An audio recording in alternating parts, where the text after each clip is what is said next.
There's nothing like the prospect of a shiny new year to make you feel like clearing out your wardrobe. Get rid of those bobbled jumpers, ill-fitting jeans and never-worn it fleeting trends and make way for a fresh, new start in which you promise to maintain order, look after your clothes properly and only buy things you really want to need. Which is why we ask for style-savvy influencers to pass on the wardrobe decluttering wisdom. Take note, chuck away anything cheap and nasty, so says Dura Siobanu of fashion blog The Golden Diamonds. If it's cheap and your wardrobe is cluttered, move it on. It's so true. We're surrounded by fast fashion these days, whether it's online, on the high street or even in the supermarket. We can buy clothing pretty much anywhere, on a whim. So use this burst of wardrobe organization to reevaluate the amount of clothing you buy versus the amount of clothing you actually wear. You'll likely find you wear the same few pieces on rotation. Use this knowledge to realign your fashion buying practices in the new year. Keep the basics, chuck the trends. My biggest piece of advice is to stick to the basic pieces when decluttering your wardrobe once in a while and get rid of the very seasonal trends. At Siobanu. Every wardrobe should be built on a foundation of basics. These basics differ from person to person, so simply consider them the building blocks of each outfit you wear. Be there a couple of great pairs of tailored trousers, jeans or some never out of style cashmere jumpers. These are the pieces worth keeping, and also worth spending a bit more money on. They could be a part of your wardrobe for many years.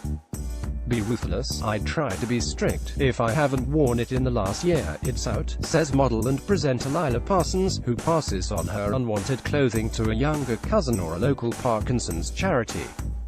This is a great rule to stick to. If you haven't worn it lately, are you really likely to wear it again? No, and this is the time to be honest with yourself.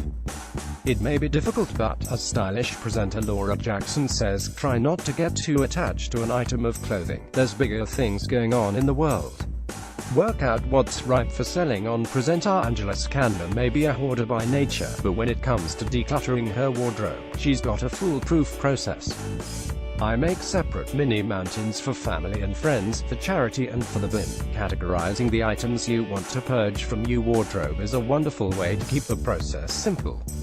Let's be clear, decluttering is not about chucking all your unwanted items in the bin. It's about seeing if your unwanted items can go somewhere better or more useful.